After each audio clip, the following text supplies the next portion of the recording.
Le jazz ne sera pas sous les pommiers de Coutances à partir du 15 mai. Le festival est annulé.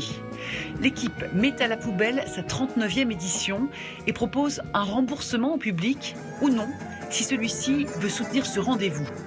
Après avoir construit, il va falloir déconstruire. On est en échange avec les collectivités, avec nos partenaires. Et ça dépendra un petit peu des soutiens des uns des autres pour voir comment tout ça se termine, des négociations avec les artistes, les producteurs. Écoutez, on sent quand même un vrai soutien de solidarité. Un week-end jazz sera programmé en septembre pour que les créations soient partagées. Les Papillons de Nuit ont choisi, eux, de migrer de fin mai à fin août. Le festival de Saint-Laurent-de-Cuves dans le Sud-Manche promet aux festivaliers une affiche inchangée à 80%.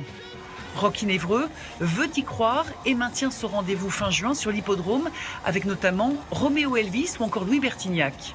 De son côté, il est confiant. Confiant aussi, le directeur du festival de Beauregard. Paul Langeois télétravaille avec son équipe. À 14 semaines du grand rendez-vous musical à Hérouville-Saint-Clair, à côté de Caen, il reste optimiste pour la 11e édition.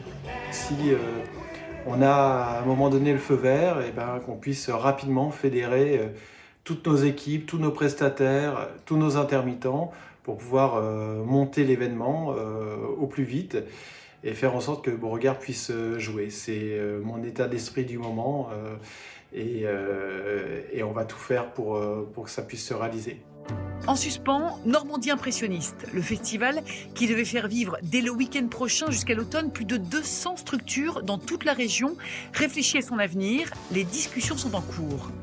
Indécis également, l'Archéo Jazz au château de Blainville-Crevon en Seine-Maritime prévu fin juin. La billetterie n'est pas ouverte, les organisateurs se donnent un peu de temps. En revanche, le Kinocan, ce festival qui permet de tourner, monter et projeter des courts-métrages en 72 heures, a bien commencé ce 30 mars, en mode confiné, sur le web uniquement, et avec un seul impératif cette année, interdiction totale de parler du coronavirus.